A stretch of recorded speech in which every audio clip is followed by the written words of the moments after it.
Hello, everyone. Glad you could make it to tonight's live stream. Excuse me. It's gonna be another 5 stories tonight. You guys know the drill. We're gonna get one Monday story. It's gonna be a Black Site story again. I'm gonna finish out the current part we're on the Black Site stuff, and then we're gonna move on to another series. I think for a little while. Um, we're gonna get 2 Kashmir stories, and we're going to get 2 short stories. So, should be a lot of fun. Hopefully, everything works like it's supposed to. Get everything set up here. Hope you guys enjoyed the new Cozy Horrors that I put together. I think they came out pretty good. Started kind of doing some new stuff instead of a lot of reruns. So, that's weird. Did I turn the volume? Let's see if maybe that helps out a little bit.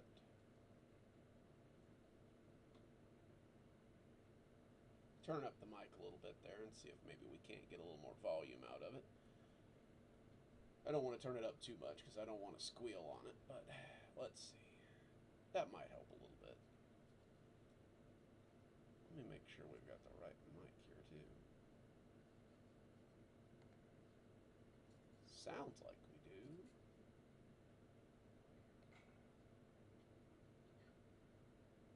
Always seems to be something, doesn't it? There we go. That might help out a little bit, I think. Anyway, though, no real news to speak of. I'm thinking we've probably got at least one more week of these Saturday kind of live stream things. Maybe more. I don't know. I'll advise you guys. Once I get my work schedule, we'll figure out what we can do about live streams. It may just mean moving them to some day during the week. I don't know. Hopefully it won't be for too long, though, and then we can get back to business as usual. But we'll play it by ear. We'll figure something out. That's really... Oh, I know I'm behind a little on the yearly comp. The yearly comp usually comes out by now. As soon as it comes out, I'll get you guys a link so you guys can order one. Yeah, that's it's done. I've just got to put it up. That's that's really about it. There's really not a lot going on. I'm trying not to get too many irons in the fire since I know I've got to go back to work, and my productivity could be cut a little depending on where I get put at and what time. So we'll just play it by ear, I guess. Any rate, hey Blondie, there you are. Let me get everything set up here, and we will get cracking. I think we're going to start off with our short stories first. Then we're going to do our Black Site story. Then we're going to do the Kashmir story because the Friday story is going to be a little bit of a surprise. So I hope you guys like it. First story up is the House of Korif. It's about a weird house that's on the market, and I think you guys should enjoy it. Sorry about that, Blondie. Yeah, I got distracted. I was trying to finish up this story, and we just got new chickens again, so we've been getting stuff ready for them. Little bitty guys. They're for a friend of ours, so they just hatched yesterday, so we've been getting stuff ready for them. But other than that, it's just been kind of business as usual around here. I did make a notification in the community tab on YouTube, but that's a hit or miss. You guys know how that is. Let's see. Alrighty, we're going to start off with the House of Korif, and I hope you guys enjoy it. I opened the email and said something that I would probably not be allowed to say around clients. Someone wanted to view 762 West Castor. 762 West Castor Street had been on the market for 3 years. It had been inhabited for 6 months before the residents had left in the middle of the night and had been unreachable from then on. They'd been lucky. 5 families before that had been found dead in the home in a murder-suicide. The house had a reputation, a dark reputation, and it was a reputation that made it difficult to sell. All in all, 12 families had died in that house over the last 70 years, and even though they usually referred to it by its address, most of the realtors had a different name for it. They called it the House of Corriff. The Corriffs had been the first family to live there in 1946. Mr. Corriff had come from money and wanted to spoil his new wife. He had built her a luxurious home, and the two had set about filling it with children. His wife, Melinda Corriff, was said to be a little bit eccentric, especially after she lost her youngest son in 1955. It was said that she got heavily into the occult, something she'd been interested in most of her life, though never quite this heavy. The house was supposed to have been a hotbed for mediums and psychics and all sorts of strange characters, and the name had become synonymous with oddity. When the family had been found dead in the sitting room in 1967, it had made more than just the society papers. Rumors had been going around that the woman was more than eccentric, and almost everybody had a strange story about something odd she had done at a party or while at some kind of event. They said she'd claimed to be a medium. They said she claimed to be able to talk to spirits. They said that she could see the future. And mostly, she'd made a nuisance of herself until the members of the upper crust had had enough of her. Some of them were investigated after the family was discovered murdered, but it was decided that none of them had had the opportunity or the motive to kill the family. No matter what they thought of the wife, the husband and his children were well liked and often pitied for their association. It was quite the stir within the community, and when one of her society friends had decided to buy the house so the estate could be settled, many of them said it was quite a philanthropic gesture. 6 months later, they too had been found dead in the kitchen, and thus the reputation was cemented. The house had stood empty for the next 2 decades before some eccentric decided to buy it. He was a bachelor, sort of a playboy, so he believed that he would be immune to the problems that surrounded the house. He would host lavish parties on the grounds and brag to his friends that he had purchased a cursed home. He never took any of it seriously, always told them it was just hearsay. But they say he began to change not long after that. He started getting jumpy and anxious, hosting parties for days on end so he didn't have to be alone in the house. People said he wasn't the same man that they had known for years, and eventually the parties began to taper off. For 2 months, no one came or went from the house, and the man simply closed the world out so that he could get some presence of mind on what was happening. 6 months after the parties stopped, they found him and 5 of his friends dead in the parlor. He'd been having a small get-together, and it appeared that he had drugged his partygoers so he wouldn't have to die by himself. I popped in my car and headed for the house. I wasn't looking forward to the showing. Once they heard the history of the house, they weren't going to want it. Technically speaking, I only had to disclose the murders that had happened in the last 2 decades, but I always disclosed everything. I always went with the full history. The house had been on the market for decades, and it had been on the sell list for the last 5 years, but I wasn't in a big hurry to move it. I know some realtors would have really wanted that commission, but it really wasn't worth having the blood on my conscience to make a little bit of money.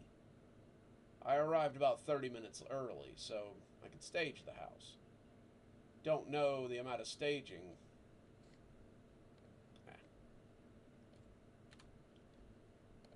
I didn't think any amount of staging was going to make it any less of a train wreck, though. The house was beautiful, the kind of thing you saw in Victorian magazines, but most of them would never be able to get around the house's history. As I walked inside, I dragged a finger across the banister and was unsurprised to find no dust present. We never sent anyone over to dust, let alone clean the place, but it never seemed to get dirty. It was as if a staff of ghostly caretakers went over the place daily, and the end result was something more akin to a museum than a family home. Nonetheless, I went around, straightening curtains and moving furniture that I knew damn well would be moved back a second later. I tried my best to ignore the soft whispers that seemed to permeate every inch of the living space, but it never seemed to do any good. I've been coming here for the better part of 5 years, but it was a sound that I never got used to. It was like rats moaning in the walls. Bring me meat. Bring me meat. Bring me meat. On and on and on. It never got any different. The house was hungry, and it wanted to drive another family crazy so it could feed. You'd think that the house's reputation, alongside the fact that we were asking a quarter of its $1 million price tag, would turn people away, but it really never did. You got a lot of families looking for a big old house that could turn into a bed and breakfast or into a rental home. You got people who thought they could turn the place into a boarding house or some kind of hostel, and you've got a lot of other people that just wanted it for the history that made it so unadvisable. I heard the car out front and walked away from the house that was begging for fresh meat so I could meet the potential failures.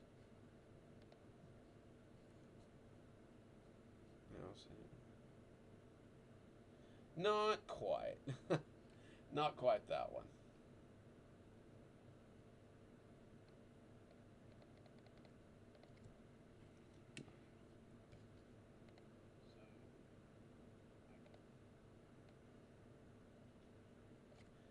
Try that one again.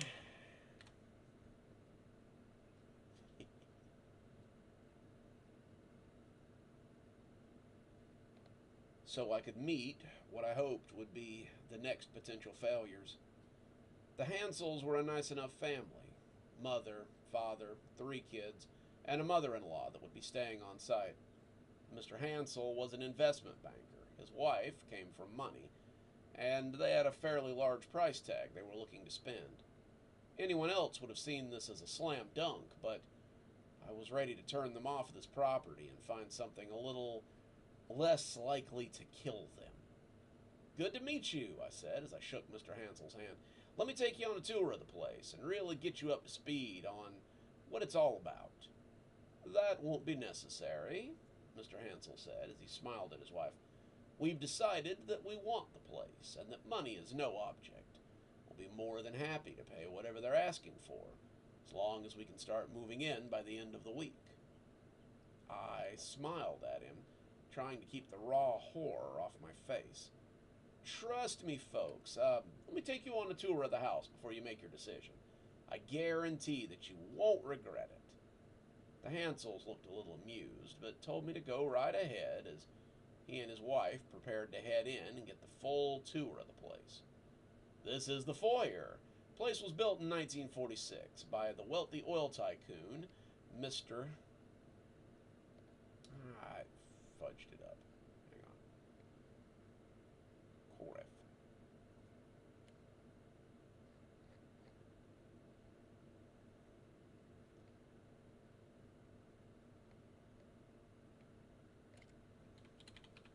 There we go. Hey, Osiris. We're glad you could make it.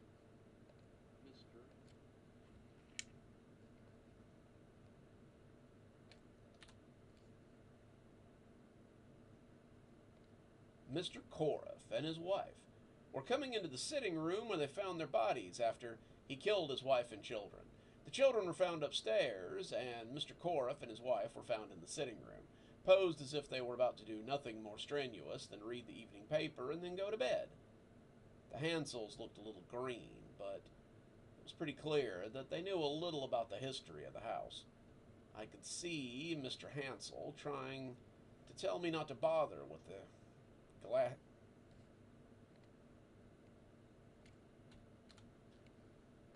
ghastly details, but I had to go right on with it, whether I wanted to or not.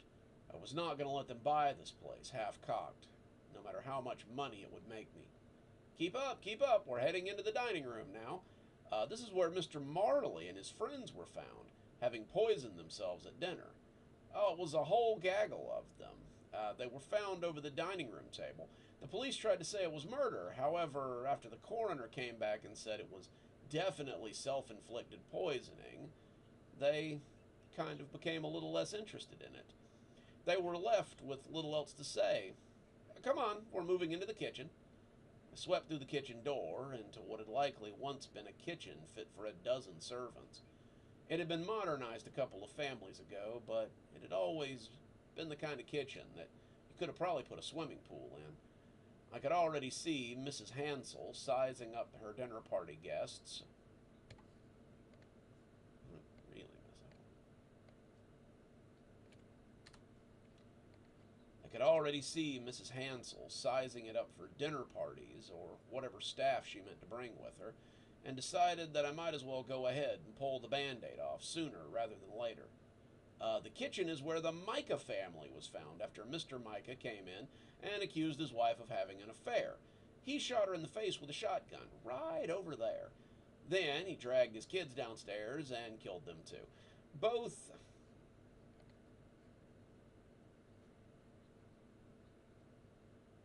What the hell? This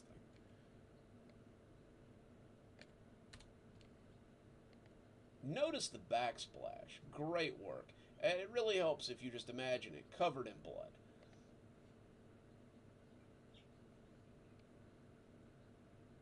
And we are moving on upstairs now. The Hansels were getting a little tired of my color commentary, but I couldn't help it. I had to let them know what they were signing up for. I wasn't going to make the same mistake I had made with the Martins. That was a mistake I wasn't ever going to make if I could help it. The upstairs has 7 bedrooms, 2 bathrooms, and each of the bedrooms has been the site of a grisly murder at some point or another. Sir, I've already told you we've made up our mind. We're very aware of the house's history, so nothing you can say is going to. The master bathroom is where the McCaffreys were murdered. Thankfully, their children had already left the house for the evening. The first guest bedroom is where the Celestines died, all 8 of them. Mr. Celestine shot all of them, and then himself, but nobody's really quite sure what happened to the McCaffreys. They were just all found in there dead. It's quite the mystery. The third guest bedroom is, I think we've heard quite enough, Mr. Hansel said as he took his wife by the arm and prepared to leave. We will contact the realtor's office in order to find the paperwork. It's quite obvious that you don't want to sell us this house. He started to go, but then I slammed my hand against the bathroom door, and he and his wife stopped and stared at me. You're quite right. I don't want to sell you this house. I don't want to sell it to you because it keeps killing people, and nobody seems to be able to prove how or why it happens. The last family I sold this house to, the Martin family, were found dead in this very room. They had drowned both their children in the bathtub, and then drowned themselves. The coroner is still pretty unsure how you force yourself to drown in a bathtub that you couldn't have even stood up in, but they somehow managed it. You know this house has a history, but what you don't know is that I've sold it to at least 2 families, and I've regretted it every day of my life. Something about this house makes people insane, and they just do the most awful things imaginable. I'm not going to tell you that this time will be different. What I'm telling you is that if you buy this house, you will most likely die, and there isn't a thing that I can do about it. I would honestly beg you not to buy it. Don't buy it from another realtor. Don't buy it from me. You should walk away and never look at this house ever again. But if you won't, then just be conscious of what will happen. Serve.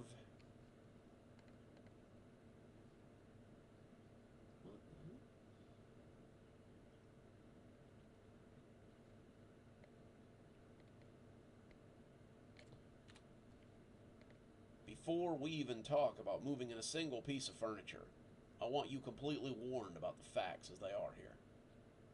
I could see Mr. Hansel looking a bit skeptical, but he also looked a little bit scared. Had something I had said finally gotten through to him? Had I maybe convinced him that this wasn't the place that he thought it was? It didn't matter, because I could already tell that he was still thinking about buying it. Maybe he would buy it, and then in a few months it would be back on the market, and I'd have to sell it again. I think maybe you've talked us into other options. Do you have anything else we can look at? Maybe something within the price range, around the same size?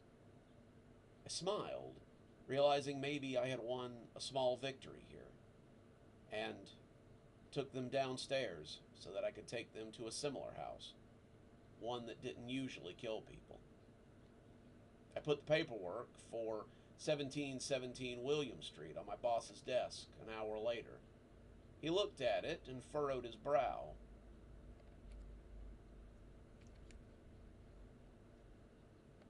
Clearly not understanding what he was seeing. I thought they were sold on the Coriff house, he said, honestly sounding a little upset about it. Well, can't win 'em all, can you, boss? I said. I sold them a very nice house, and they actually paid more than they would have for the Coriff house. So, all in all, sounds like a win to me, right? My boss looked a little put out, but he took the paperwork and filed it anyway, turning back as he fixed me with a dark look. I hope you don't think this gets you out of your obligation to sell the Coriff house. I sighed. I hadn't imagined that it would. You know you're obligated by contract to sell that house 7 times. Otherwise, I don't have to make good on my end of the bargain. Now do I? I know a lot of people have claimed that their boss was the devil, but I think mine might actually be. I've been working for him for nearly 100 years now, and the Coriff house has always been a part of that deal. I don't know if he gets kickbacks from the house or what it is, but so long as I'm still under retainer to sell that house, I'm still on the hook, I suppose.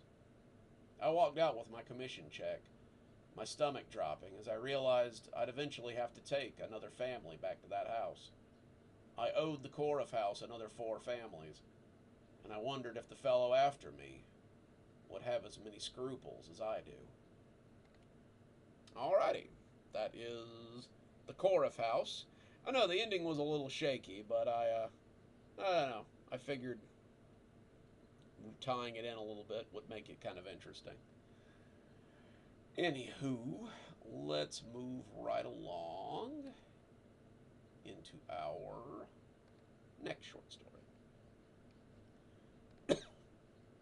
The one that I just the audiobook I just narrated put me in a weird kind of twist sort of mood there. So a few of my stories have had that kind of weird twisty thing there. Alrighty, our next story is actually inspired by a dream that my wife had. It's called The Long Coyote, and I hope you guys enjoy it. I won't ruin it with details. I'll let you figure it out for yourself there.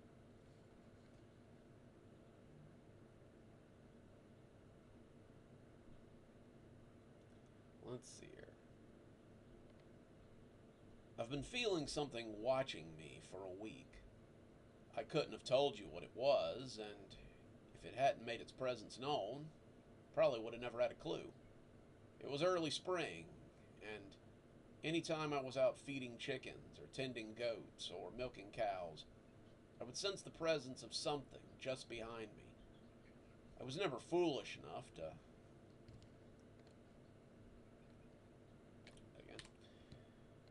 It was never foolish enough to let me have a look at it, and that may have led me to believe it was afraid of me. I would turn around suddenly on my milking stool or with chicken feed ready to throw in my hand, expecting to see a cat or maybe a stray dog, but there was never anything there.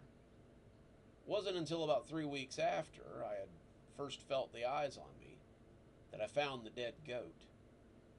Myrtle was one of the oldest goats that I had owned, an animal I'd had since I moved here after my husband died.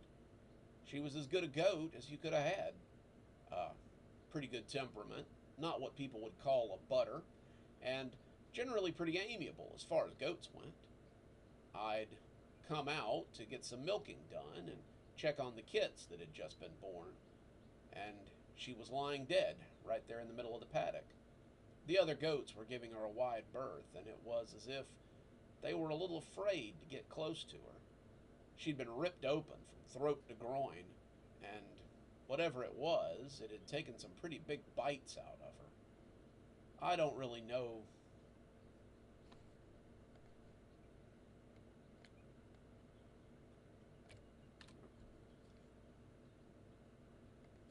I didn't really know what to expect. I knew that the area had coyotes and a lot of problems with feral dogs, but I'd never had anything like this before. I called my neighbor, Mr. Ward, a big old guy that had been there since just after World War II. He helped me sometimes, and he's been a good neighbor to me since he knows I'm new at this. He shook his head and said exactly what I'd been thinking. Yup, looks like coyotes got her. Coyotes? Haven't seen any coyotes around here this year. Well, it's still pretty early in the year. It hasn't really been what you would consider spring for more than a couple of weeks. They've probably been lying up and not getting far from their den since most of them have new pups to care for and food is just starting to wake up for the season. My advice would be to put out repellent. Do you have any? I told him I had a little bit left over from last year, and he shook his head and said that wouldn't do. He came back about an hour later with a bag of something that stank to high heaven. I asked him what it was, and he puffed up his chest a little as he told me it was an old family recipe made out of mothballs, sulfur, black pepper, and some other stuff that he said coyotes wouldn't want to get in their nostrils. Coyotes have very sensitive noses, and most of them will get away from this and not want to come anywhere near your property. I don't think you'll have much of a problem after this. He told me to sprinkle it around the outside of the property line, and I thanked him as I took the bag and set to work. He wasn't kidding. Stuff was extremely smelly, and I was glad once the sack was empty and I could return to my life as it usually occurred. I was sad for the loss of my goat, but I reminded myself that she had been old when I got her, and she probably didn't have too many winters left to her. I reminded myself that it wasn't as if it was one of the young goats, the ones I'd just gotten done spending all that money on. A couple of days later, it was like I was living in a sense of deja vu. I came out to the goat pen and found another dead goat, just lying there in the middle of the paddock. Its throat had been ripped open, split from throat to groin, and I wondered if Mr. Ward's family recipe was really as potent as it smelled. When I called him to make inquiries, he laughed and said, "That sometimes happens." He said it was nothing to get concerned about and just make sure that I was bringing my goats in at night so that the coyotes would leave them alone. I hated to do it. The goats seemed to enjoy sleeping outside at night, but I figured they would enjoy being alive more, so I started bringing them in, and for a little while, it got better. A few days afterward, I noticed some damage to the outside of the building. I knew coyotes like to dig, but this didn't look like damage from someone digging. This looked like something had tried to make its way through the side of the goat barn, and it had made some pretty good progress. I'd have to replace the wood on the side of the barn if I wanted the goats to stay in, and I went to the hardware store and reinforced it with some sheet metal and hoped that'd be the end of it. The sense of being watched had never quite gone away, but now it only seemed to get worse. I would catch sight of things out of my peripheral vision.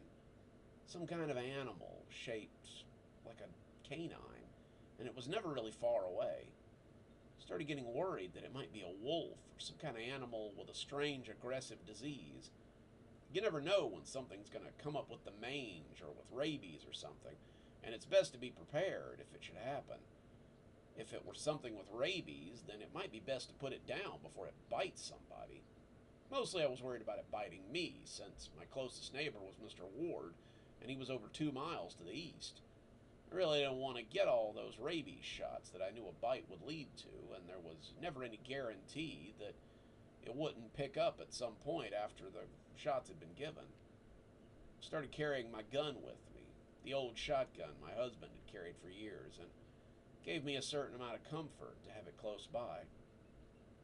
I guess that was about the time dreams started too, though I don't usually put a lot of stock in dreams. In my dreams, I was always going about my farm chores as something followed me across my waking hours. It was unlike any animal I'd ever seen. It had legs that were longer than any animal should be, and it walked around on them almost comically, as if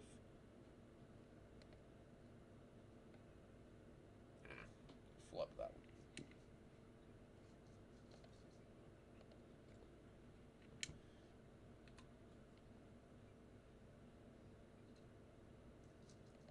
Comically, as it stalked me across my farm.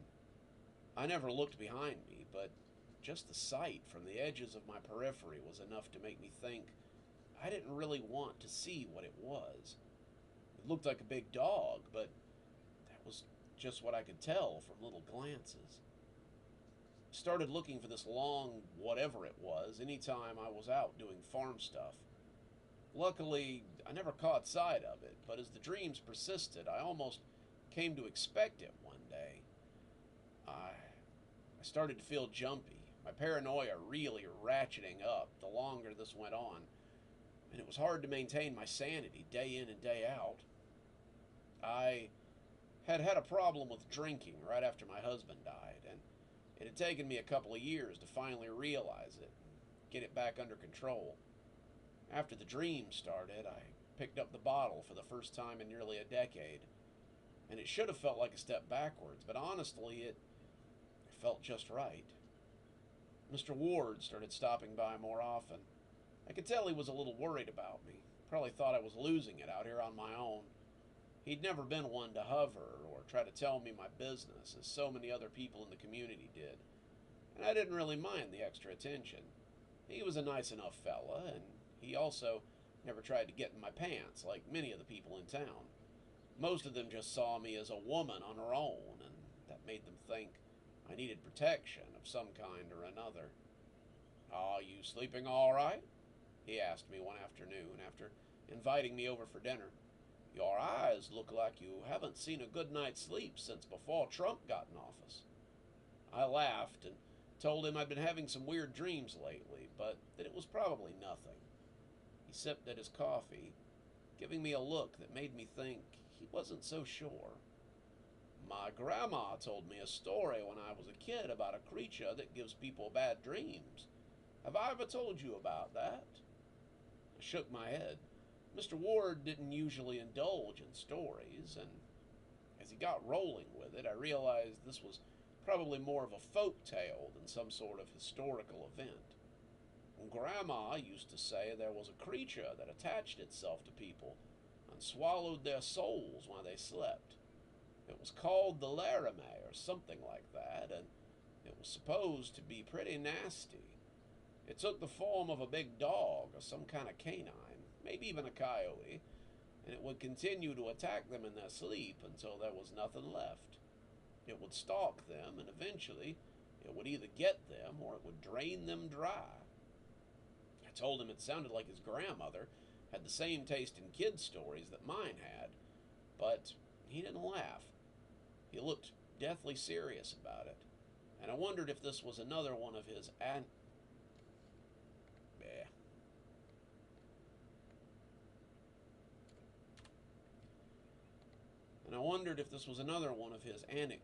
or if this was something a little more personal to him.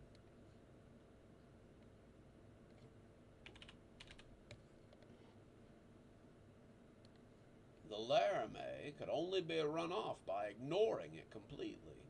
You can't acknowledge that it exists because it feeds on your fear and your trepidation.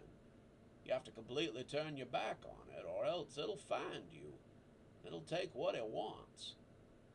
I asked him if his family's coyote repellent worked on this thing too, but that didn't get a laugh either.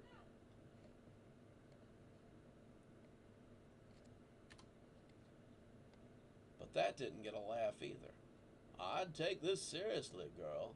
I had a great aunt that my grandmother claimed was drained dry by the Laramie.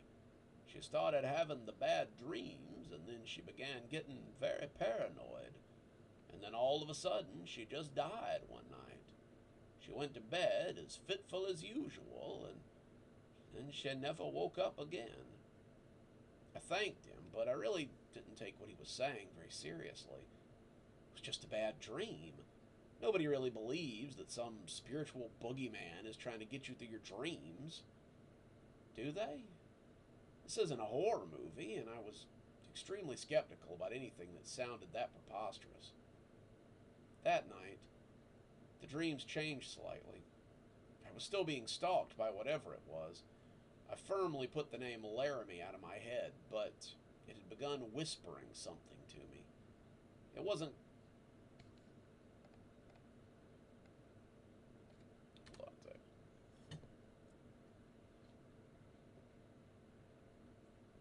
Ugh.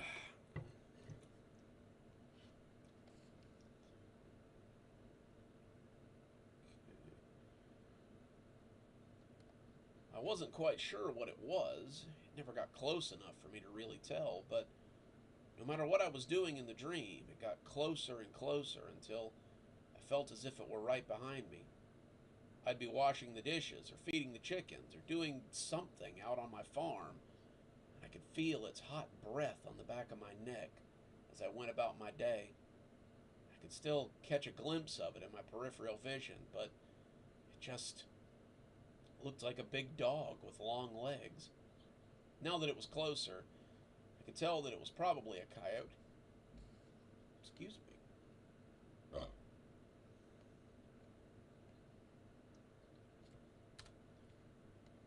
Now that it was closer, I could tell that it was probably a coyote, but it still had those long noodle legs that it walked around on like some kind of deranged children's drawing. It would whisper just low enough for me to not make out. And as my anxiety ratcheted up, I tried my best to put it out of my mind. Suddenly, Mr. Ward's story didn't seem so far-fetched, and I obediently set my face forward as I washed dishes and fed chickens and tried to survive this monstrous dream. It went on like that for 3 or 4 days. The Laramie, now in my mind at all times, whether I was dreaming or awake, would come to me and whisper things, and I would try my best not to acknowledge it. I'd turn my face away and keep it forward, not looking left or right, so as not to let it know that I had seen it. Each dream seemed to last 1,000 days, and I really believed that I would go crazy before it ended. Then, on the last night I saw the creature, it changed yet again. It was coming around the side of me, not fully letting me see it, but letting me know that it was there. It wasn't whispering anymore either. It was saying my name out loud, letting me hear it.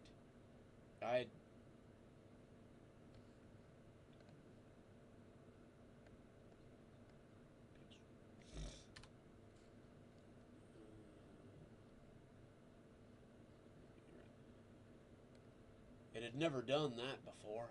It had always whispered. For it to be all but shouting my name at me made me even more nervous. I didn't know what to do. I just kept ignoring it, kept acting like it didn't exist. As the night went on, it seemed to get more and more agitated. Instead of saying it, it started yelling my name in this deep, guttural voice. It sounded like a dog trying to bark someone's name. It sent every hair on my body standing on end. I dropped a plate while I was washing dishes. I'd slowly bend down to pick up the pieces while the creature capered around behind me, just out of sight. I was shaking near the end, certain that I was about to go insane, and when it shouted my name, it took everything I had not to jump or flinch or show it any sign that I had heard it at all. Mackenzie. I could feel my lip trembling, my face getting ready to break into a scream. And then as suddenly as it had began, the dream ended. I was sitting in my bed, sweat standing out on my body, but that was the last night that I ever saw the creature.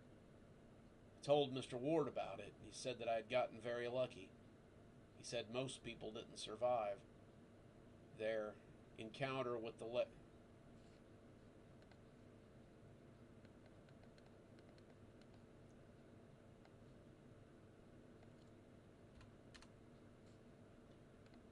He said that I should be very careful in the future. It hasn't been back since, but sometimes I feel myself being watched in my dreams, and I wonder if it's waiting just on the edge of my vision, trying to see if I'll notice it once again. There you go. A little bit different, but decent enough story. Let's see. I think we're going to move on to our black site story next. Get a stretch in here.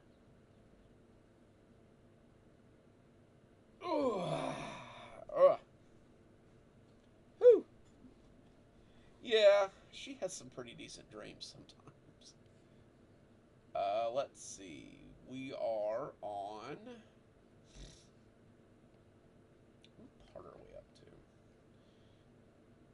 to? Up to part 4, chapter 4, part 7, and this one is called Masha the Witch. So, I hope you guys enjoy it.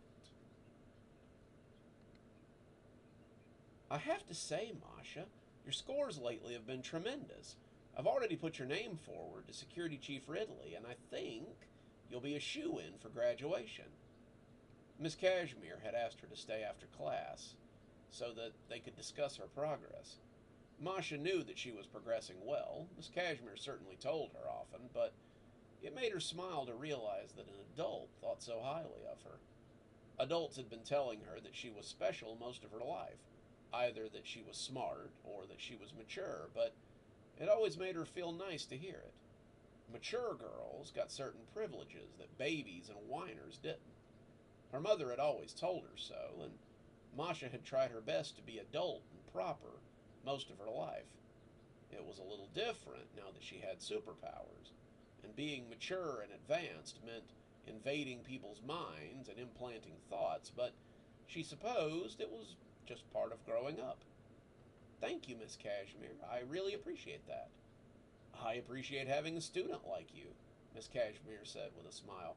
We usually have someone from the Blue Band program graduate, but they usually also make the strongest graduates. The kindergarten always likes to see a talented Blue Band student because it means their power is going to be something spectacular. Masha's enthusiasm was curbed a little when she remembered that Dunstan. Hang on.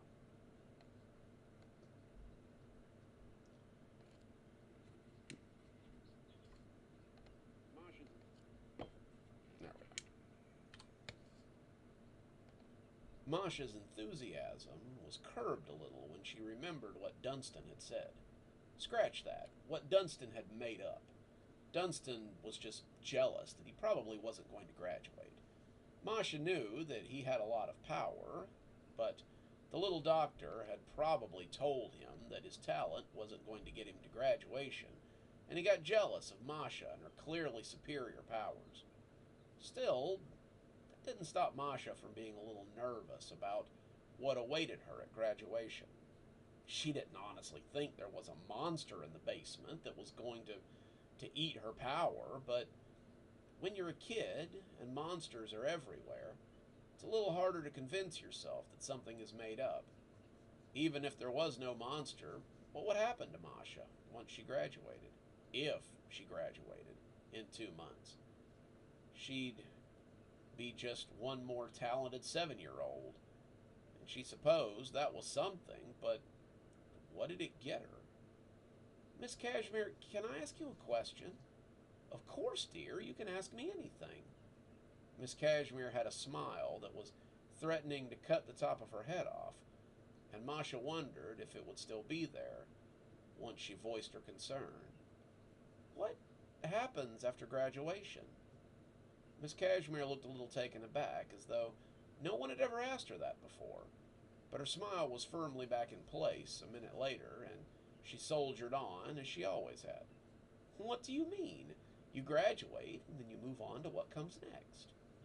Yes, but what is that? What comes next? Do I go to another school or another program or Masha?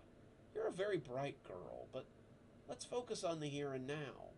Don't get hung up on what comes after because it won't be important until you get there.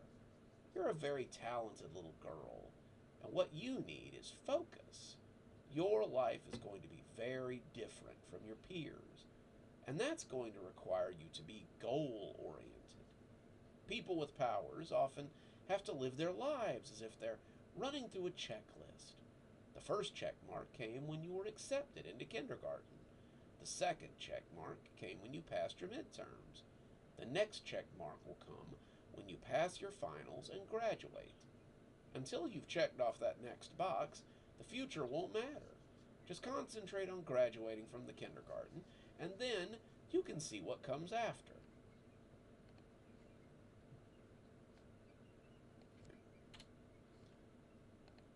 Masha had never thought of it like that, but she supposed it made a lot of sense. Special people had to have very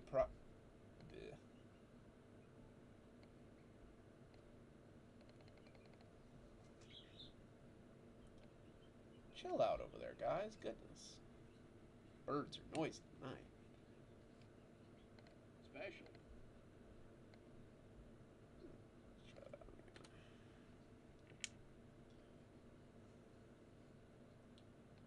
Special people had to have their priorities straight, and if you lost track of that, then you could lose track of your powers.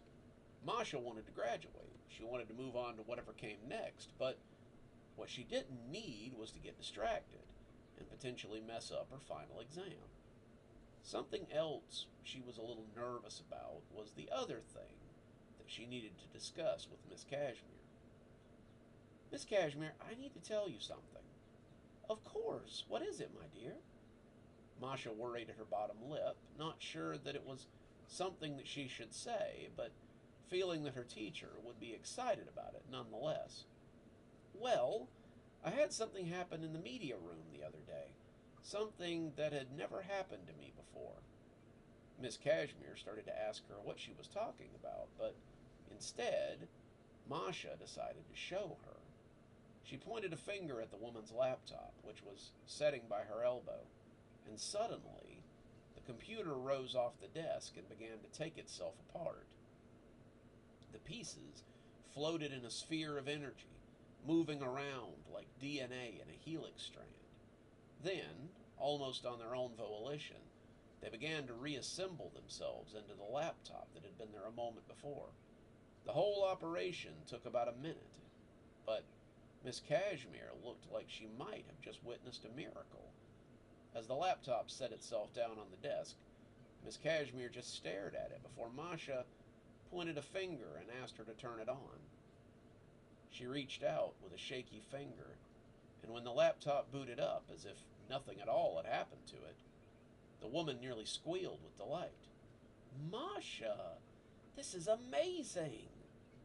Masha blushed. Oh, it's nothing. I'm sure lots of people can do it. I was worried because it's a little different than what I do now. I know that moving things is something that the red bands do, and things that go on in the mind are something that the blue bands do, but it seems that I can do both. It would seem so, Miss Cashmere said.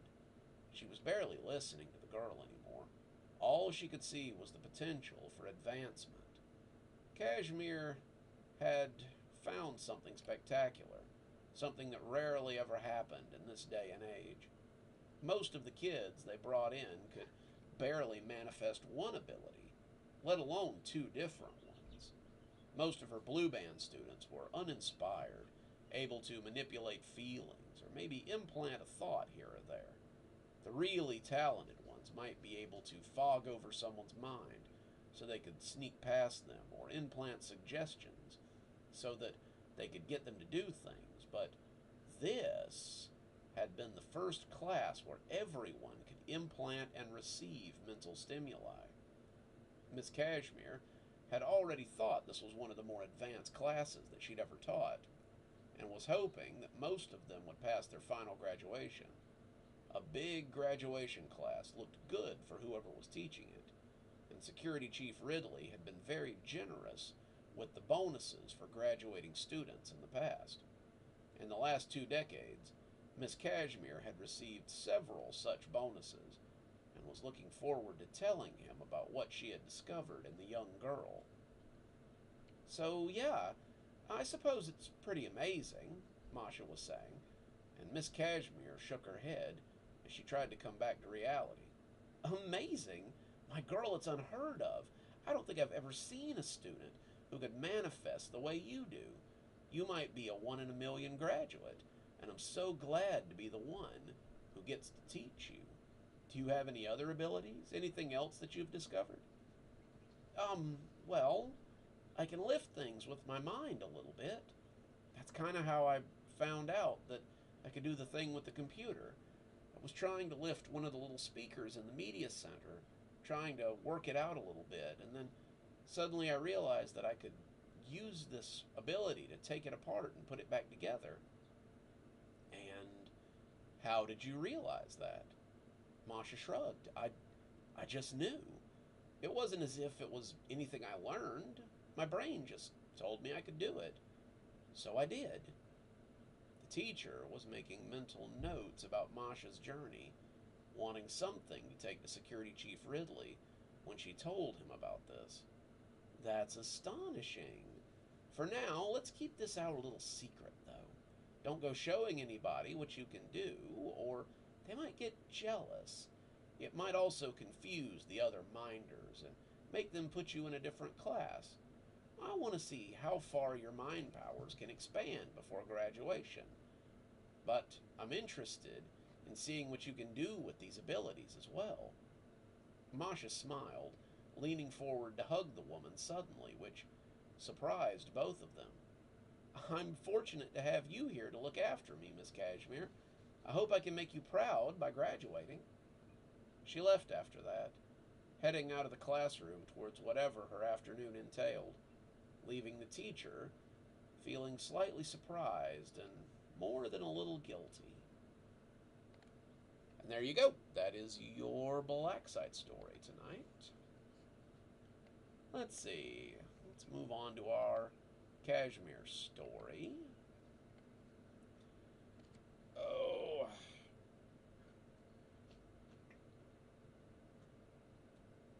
Ooh. Looks like this one is about our good friend John Marvolo, and a little bit of background on the radio. So, this one's called Pirate Radio, and I think you guys will enjoy it. Good afternoon, Cashmere. This is John Marvolo, the voice of Cashmere, and I hope your day has been as wonderful as mine. This next song goes out to... John glanced down at the papers, wanting to get the name just right. Daniela Manus, who should just be hopping off the bus as we speak. We want to wish her a very warm welcome to the town of Cashmere. Daniela is an accountant, which is good, because this old news hound tried TurboTax last year, and it did not fare well. So welcome, Daniela, and hopefully you can get my finances back on order. Back in order. Back in order. Yeah. Back in order. We'll catch up with everyone in a few, but for now, enjoy this next one by Sting.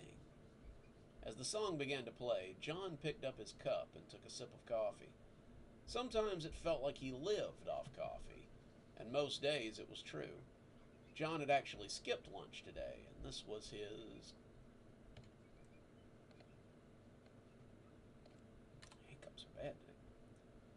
Sixth cup of coffee of the day. Today felt like a day when he would mark time in cups, and that was just fine with him. Any day in Kashmir was better than the best day anywhere else. He paused as he brought the cup up, trying to remember what life had been like before Kashmir. Some people remembered a little, some people remembered a lot, but John remembered absolutely nothing. He must have had a life before this, but he couldn't remember anything more substantial than a house in the woods and a vague sense of warmth. He didn't even know if it was his old house. It could just be something he'd seen in a movie or read in a book. John had been the voice of Kashmir for a long time, and he couldn't imagine being anything else.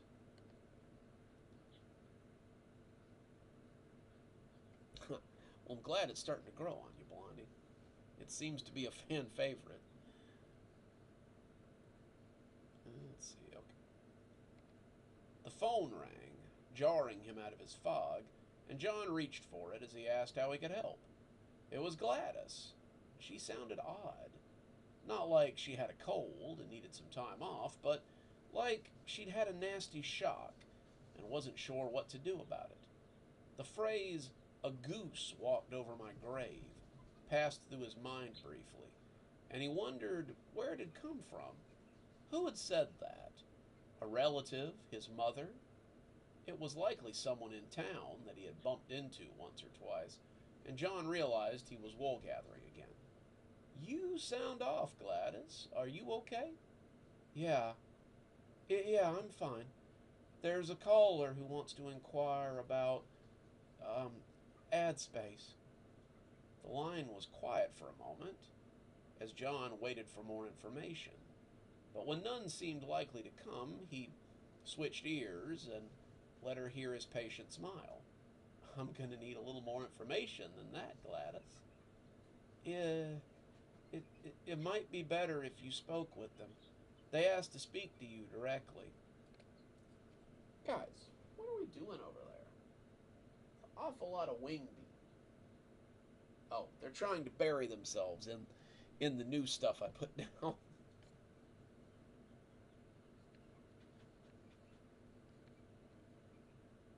Let's see, where were we? Guys are very distracted. They asked to speak.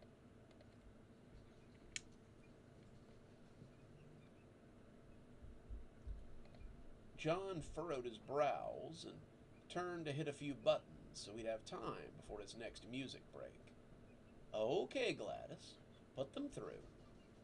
There was static, a tense silence, and then John could hear someone's home on the other end.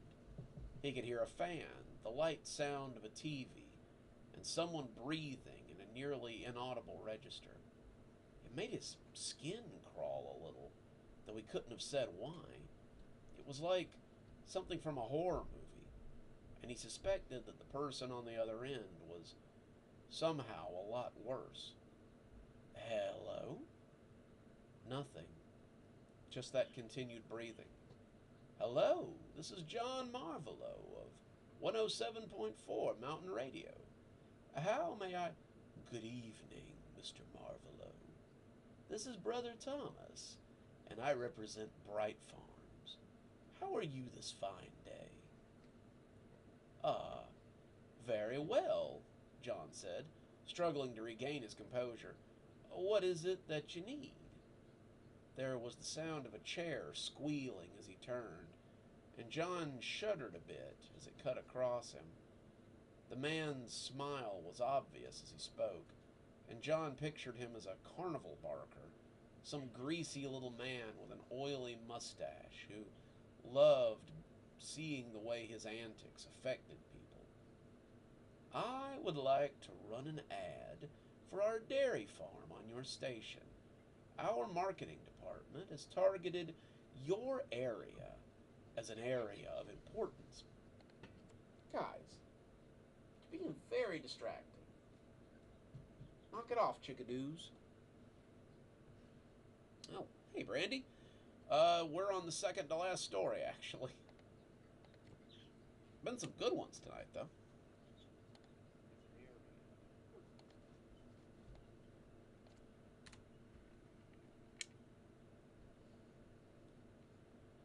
Alright, where was I? As an area of importance. And we're interested in reaching this demographic. What are your rates for ad spots? And what is the timetable for your spaces? John's hands were shaking as he reached for the price chart. Something about this exchange had deeply rattled him, and John was having difficulty settling himself. He needed to regain control of the situation. We were honestly looking to run at least 3 ad spots a day. One in the morning, one around lunchtime, and one in the evening, just before sign-off. As a dairy company, most of our spots talk about our products, such as milk and cheese, but we also like to talk a little bit about the farm itself and some of the services we perform there. We make no bones about the fact that we are a religious organization, but I don't think that should affect our ability to produce ads or market things. Money isn't really an option. The Bright Church has plenty of it, and I...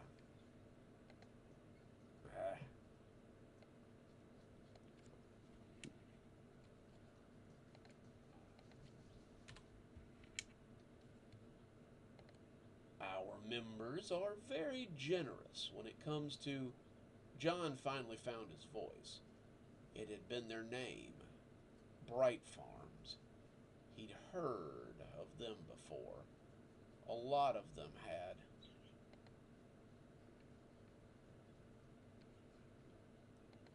Most of the citizens didn't know about the meetings that went on in City Hall sometimes, but John was invited, and he remembered such a meeting about ugh,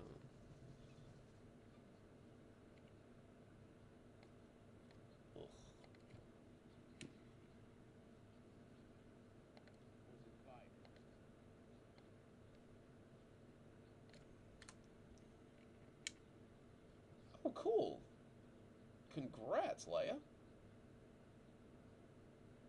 I hope it goes somewhere. That'd be cool.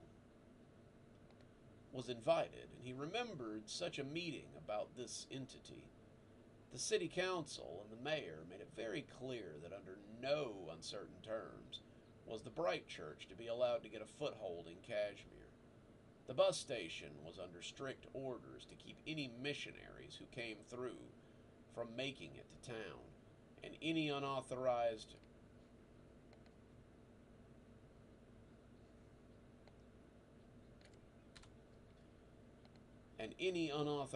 members that made it into town were to be dealt with discreetly.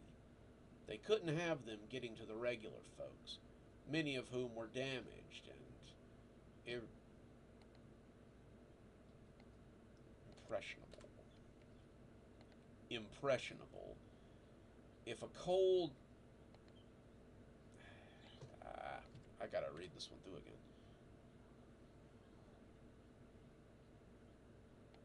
If a cult like this could get a foothold in Kashmir, it could be bad for everyone, and it was unanimously agreed upon that they would not be allowed to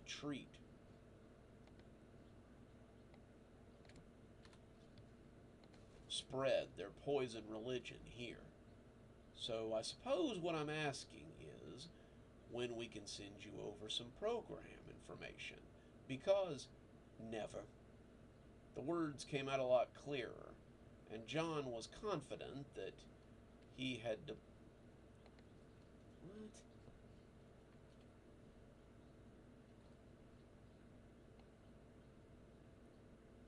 What? Ugh. Apparently I had hit a part I hadn't proofread as close as I thought I had.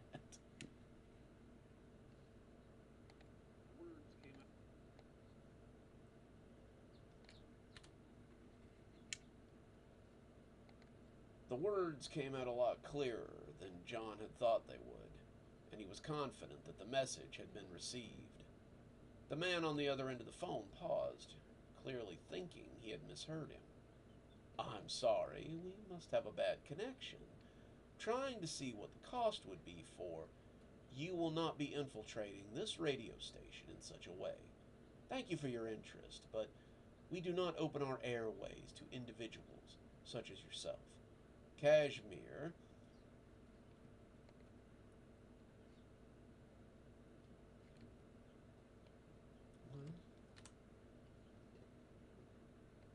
"Kashmir is not open to you. I would suggest that you take your beliefs and your God elsewhere." There was more silence on the other end of the phone, but the sound of the fan and the low TV jabber didn't get to John as it had before. It set his beliefs a little more firmly. He didn't want any of what was going on the other end of that phone, in his town, or around his friends. Whatever this fella looked like, whatever he was selling, John was not buying it. He could offer the radio station $1 million an ad, and it still wouldn't be enough for the kind of discontent such a group would stir. "Very well, then. I wonder if I might send a message to your city council and your clandestine little group." John said nothing, but his silence must have been taken for acquiescence. "You tell them they can try to keep us out as hard as they want, but we're coming for your town. We have taken a very special interest in Kashmir, a very special interest in the town itself. You're just the kind of place that we've always wanted, and we will not stop until we've permeated your border, whether it's this year or next year or the year after that. We will introduce ourselves to the town. It's only a matter of time. Until then, may the bright shine on you, and may you find peace." He hung up after that, and John waited for his hands to stop shaking so he could do the same. As the little bell jangled, the phone went back into the cradle. John sagged in his chair and breathed a sigh of relief. This had been expected, especially after the incident at the bus station. They'd felt sure that the community would be tested, and they hoped they had passed. With any luck, the Bright would find a new place to sow its terrible roots, but the people of Kashmir would keep an eye on it till then. He picked up the phone again and called Gladys, not liking the dreamy quality to her voice when she answered. "Gladys, do me a favor and head down to the Forgetfulness Clinic. Dr. Winters will be waiting for you. I want you to tell her exactly what happened on the phone with the man looking for ad space." "I don't understand." "I know, but humor me." Gladys said that she would, and John hung up the phone just as Celine Dion finished up, and he realized his ordeal had taken less than the span of 3 songs. "Welcome back to the show," he said as he keyed back up the mic. "This is the voice of Kashmir, John Marvolo, and I'm so glad to see you." Come what may, John Marvolo would do his part to protect the town that he loved. Whether it was playing the hits or standing his ground, he'd be there. Alrighty. There we go. That's our Kashmir story for the week. Oh, hey, Cindy, we're glad you made it. Oh.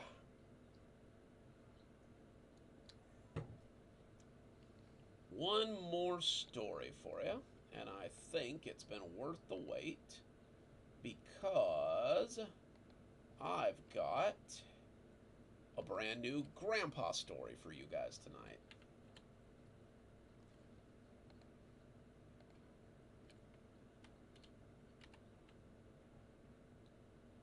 What was this one called? I cannot remember.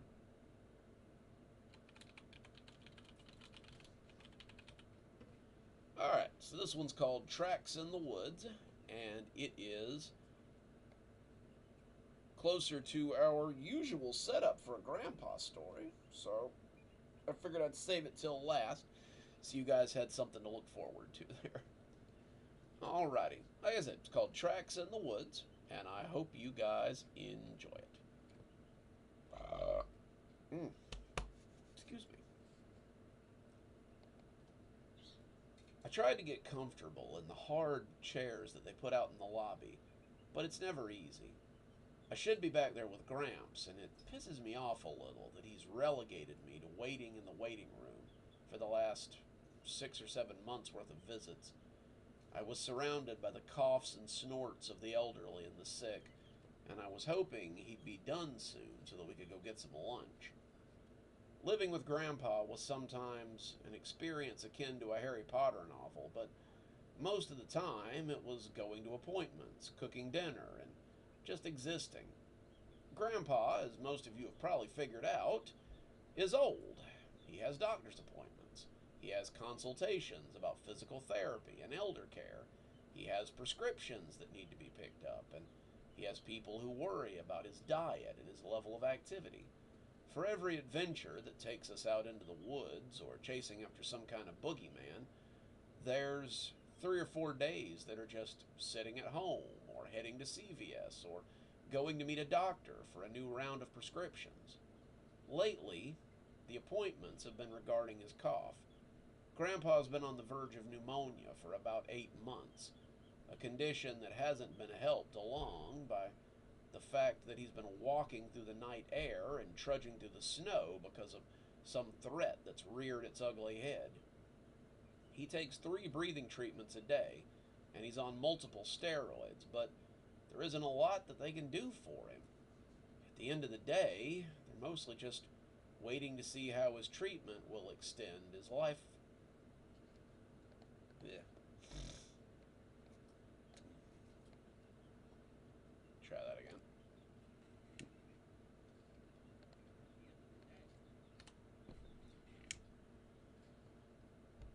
At the end of the day, they're mostly just waiting to see how much this treatment will extend his quality of life. The chair creaked as I tried to get comfortable, and an older lady gave me a dirty look that she probably reserved for kids who just couldn't sit still. Grandpa had been leaving me out in the waiting room lately. He claimed it was because I tattled on him to his doctor, but I've wondered if it isn't something a little worse. I get the prescriptions for Grandpa's medication, and even though I'm not in the conversation with his doctor, I've noticed some of the literature that's been coming home. I wonder sometimes if he's telling me the whole truth, or if maybe it isn't something a little worse than pneumonia. I can't imagine that Grandpa would lie to me, but he's gotten so cagey lately that there's really no telling. I heard him before I saw him. He was talking to someone as he came up the hallway, his voice muffled by the closed doors that separated the front from the back. And as he came out, he was wishing someone a good day and telling her he hoped her mom got to feeling better.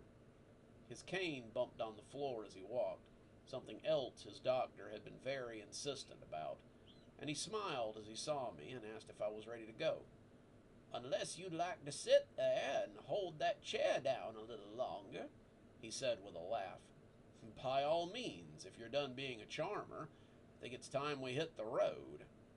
We climbed into Grandpa's old truck, and as a coughing spell hit him, I quickly ran around to the other side to stop him from falling. Sometimes the coughing fits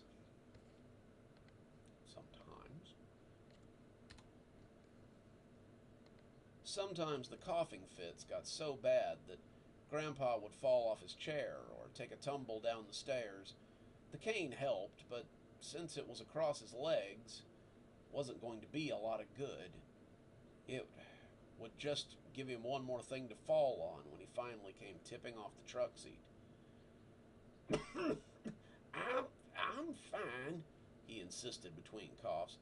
It's gonna take a lot more than a little cold to do anything to me." I scoffed.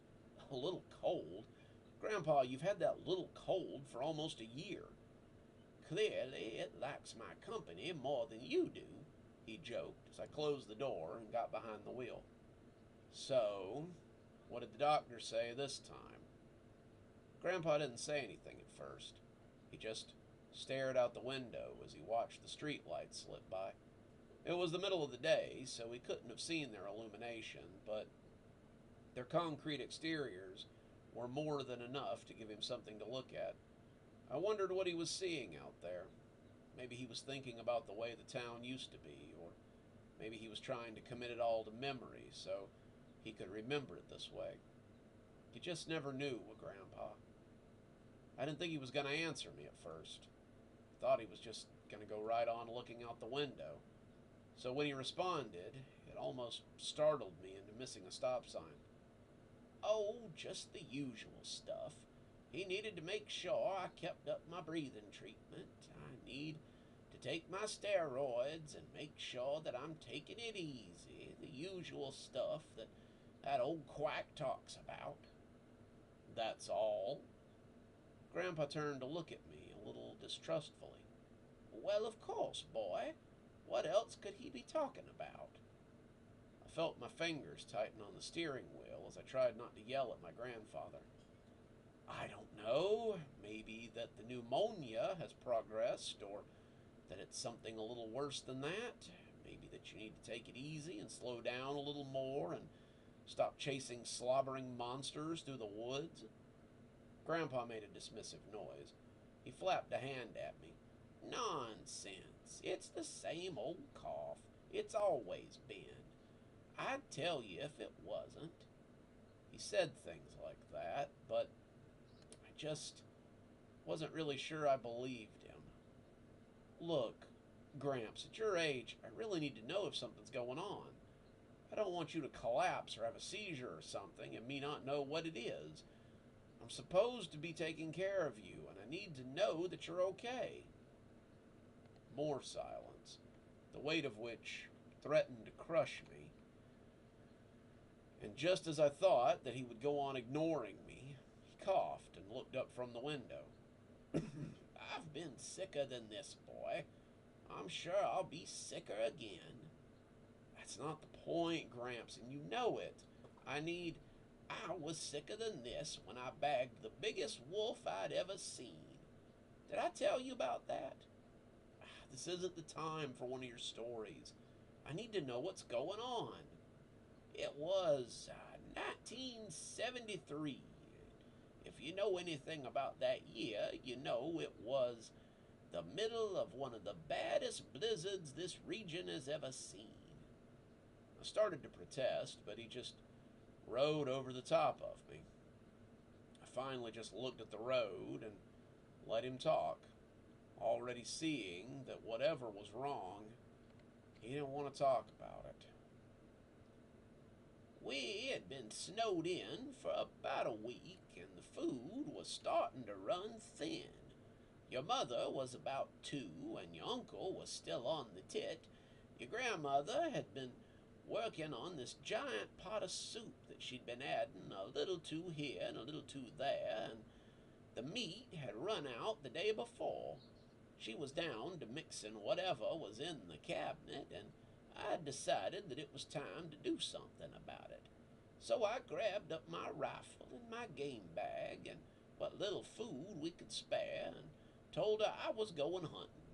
She wanted to argue with me, you could tell she did, and finally she just told me to be safe and shoot into the air 5 times if I needed help. She made some excuse about calling the sheriff and seeing if a posse could be rounded up to come get me, but I think we both knew that wasn't gonna happen. So I set off into the woods, already coughing a little, but not quite as bad as it would get before the end. I spent 2 days out in the woods, but that was 2 days longer than I really intended to. I was hunting for anything, really, a deer, a rabbit, maybe even a fox who was just doing the same thing I was. I would have shot a bear if it came to it, or one of the wolves they told us not to kill. When it's that cold and you're that hungry, the rules kind of go out the window, and you do what you have to survive. I'm pretty sure that if I saw a bald eagle fly overhead, I might have tried to bring him down so my family didn't starve. I didn't find a fox or a rabbit, but I found a wolf. Well, first I found a deer. Hey, Winter, good to see you. Ooh, what is a Menards? I don't know that one.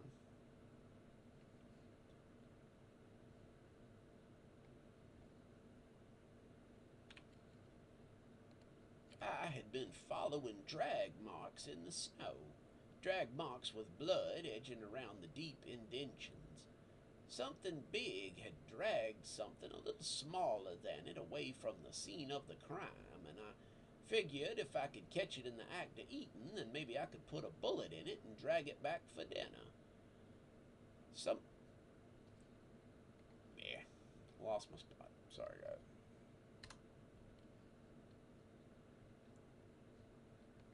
I consoled myself with the idea that at least it would die with a full belly, and that did make it a little easier.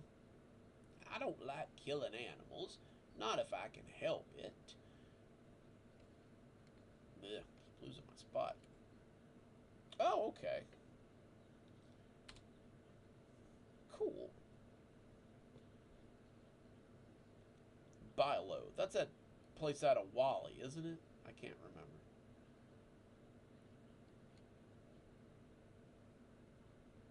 Nah. Nope. I'll do it to eat, just as the animals do, but I've always made a very poor sport hunter. You'll notice there are no deer heads in my house, no taxidermy animals, and that's because I like to see them in nature more than I like to look at their dead eyes hanging on the wall day in and day out. I finally came to a small clearing where something had opened a deer up from throat to groin and had eaten deeply of him. It was as if someone had skinned him out and just eaten all the meat and left behind nothing but fur. I thought for a moment that somebody had simply left a deer costume out there, but as it turns out, they'd just been very thorough. I think that was the first time I saw the footprints. They were the biggest prints I'd ever seen outside of a Kodiak, and they looked to be wolf tracks. I didn't really want to kill a wolf. They were edging towards that endangered species mark at that point, but meat was meat, and I wasn't about to see my...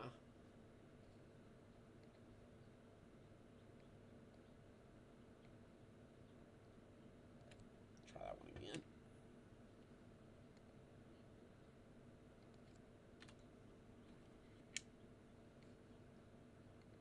Meat was meat, and I wasn't about to see your mother and your uncle go hungry because of my squeamishness. I tracked him until it got dark, and then I set up underneath some trees and fashioned myself a little lean-to. I know they say you shouldn't stay out in the snow, but when you've got a little bit of magical talent, it's not as hard as it is for normal people. I'd cleared the snow away, put up some wards to keep away the less friendly creatures that made the woods their home, and even had a little fire going. It wasn't comfy or cozy by any means, but it'd keep me alive until tomorrow. I hadn't even meant to be out that late, so I figured I would turn around and head home the next day. I was still a young man, not yet stooped by age or prone to chills, and I put my coat around myself and tried to ignore the cough that had started to rattle my chest. It was nothing, something that would pass, and as I went to sleep beside the fire, I felt tomorrow would... Excuse me. Got a little cough of my own brewing.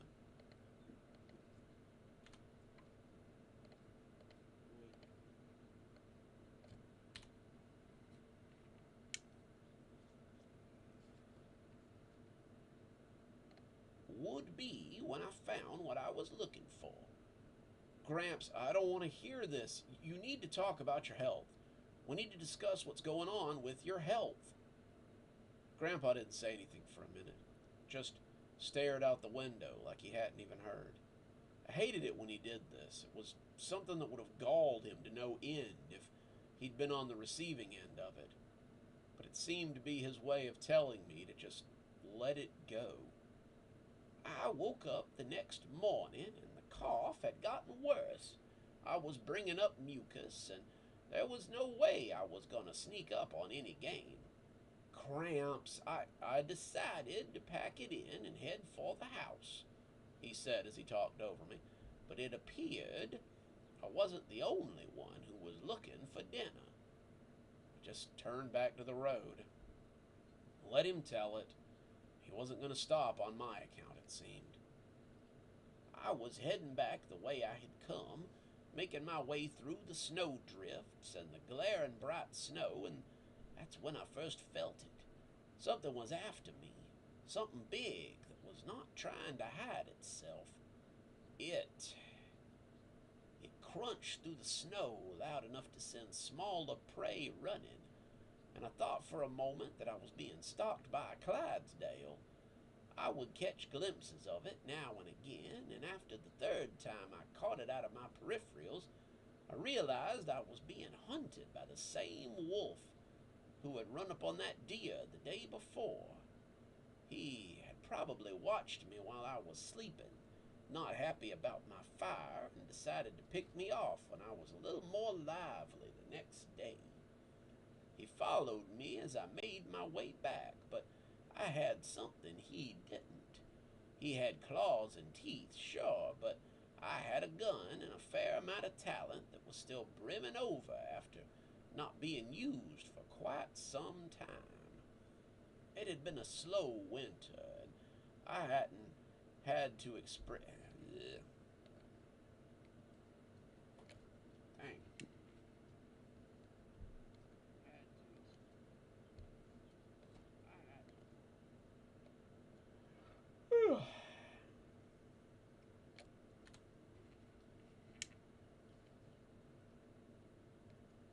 I hadn't had to exercise a spirit or blast down a monster since October.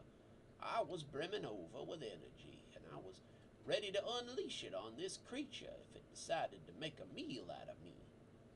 I had been walking for about 3 hours, really starting to wobble, when I realized I had a fever. It was easy to get snowblind during the daytime when there's so much fresh powder on the ground, but the way it was jittering around led me to believe that it was a little more than just glare. My steps were getting heavier and heavier, and my vision was getting blurry, and I had begun to wonder if I would have the strength to do what needed to be done when he finally made his move. I suppose I also told myself that if he did manage to get me, at least he'd catch my cold as well. And that made me chuckle a little, and that seemed to be when he made his move.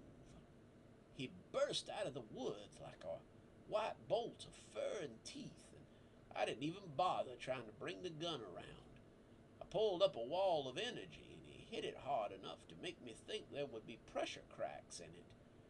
He had a few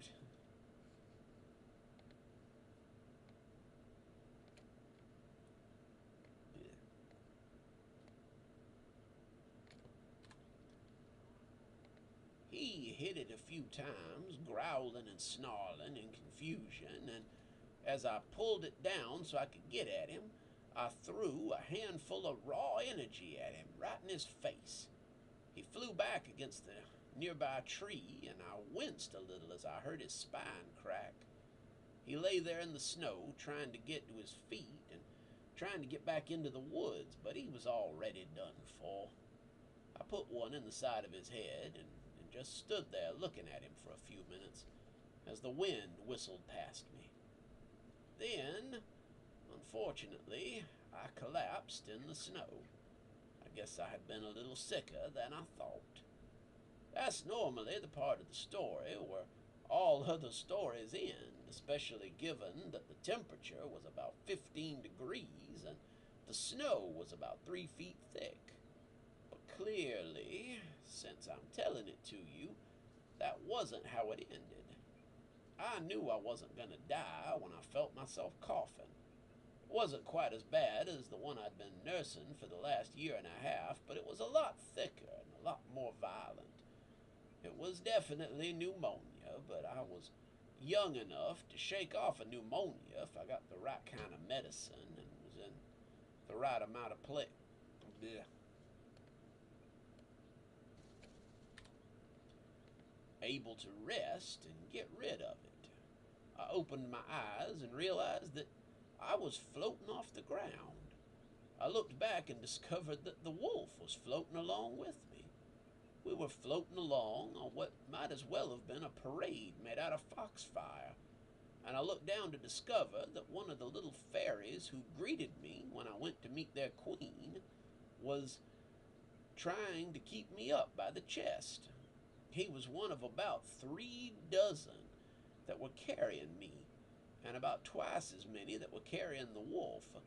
They were slowly and deliberately drifting over the snow, and I was sure that if anybody was able to see it, it would have raised all kinds of questions. Thank the Queen, you're alive. We weren't quite sure, but we figured your wife would want your body back. I tried to ask him how long I had been out, but all I managed to ask was how long before I was racked with coughs again. Some of our scouts came upon you just before noon. Voices are killing me today. Ugh.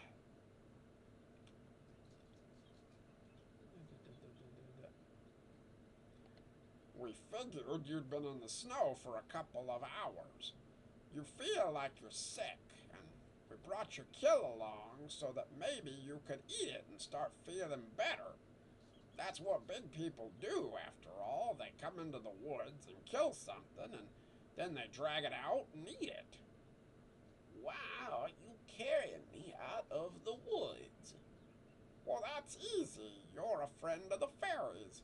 If we find you in distress, it's our job to help you. Didn't the Queen explain it to you? That had been quite a few years before all of this, and I decided that maybe I had forgotten some of the details. The fairies brought me to the front yard and set the wolf down next to the porch. The little fairy knight threw a salute and told me that if I ever needed them again, to just call out to them. I didn't have to fall down in the snow to get their attention if that was what I was doing. Then they left, and I dragged myself inside so that the wife could help me get the wolf onto the porch. Oh, goodness.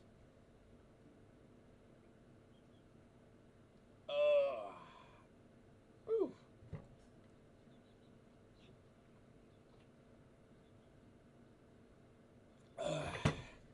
Those fairy voices are harsh. Oof. Let's round this one up here, alright?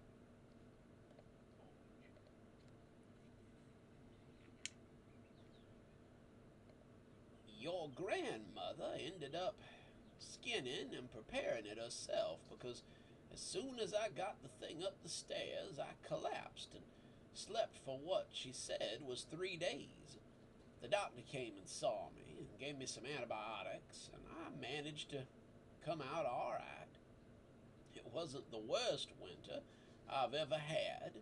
I've definitely told you about the worst ones, but it was definitely the sickest that I recall being, and I'm not in any great hurry to repeat it. I waited until I was sure that he was done before I tried to pick up our conversation again. If you aren't in a big hurry to repeat it, then why won't you let me help you? Because I have so little control of my life these days, boy. Most days I can barely control how long I can hold my water or whether or not I can make it to the living room. My health is something I still have control over, and I want to go on a little bit longer. Don't worry, when I can no longer control it, I'll be glad to let you help me. Until that day comes, let me worry about me." He coughed then, a loud, racking cough that I tried not to notice, and when we pulled up to the house, I opened his door and helped him get out. He didn't fight me on it, and he planted his stick as he walked up the front steps on his own two legs. I knew there was something going on with Grandpa, something he didn't want me to know about, but I hoped that when the time came, he would finally share it with me, so I could stop worrying about the old man and his silly cough. And that's it, fellas. That's all our stories for tonight. I hope you guys enjoyed yourselves. I hope the stories were good. And I hope to see you back next weekend for more cool stories and good times and all that. Gotta go rest my voice because I've got to do some more narrating tomorrow. But I hope we'll see you guys very soon. And thanks for stopping by for some cool stories. Dr. Plague, signing off. You guys have a good evening. And try not to get too covered with snow.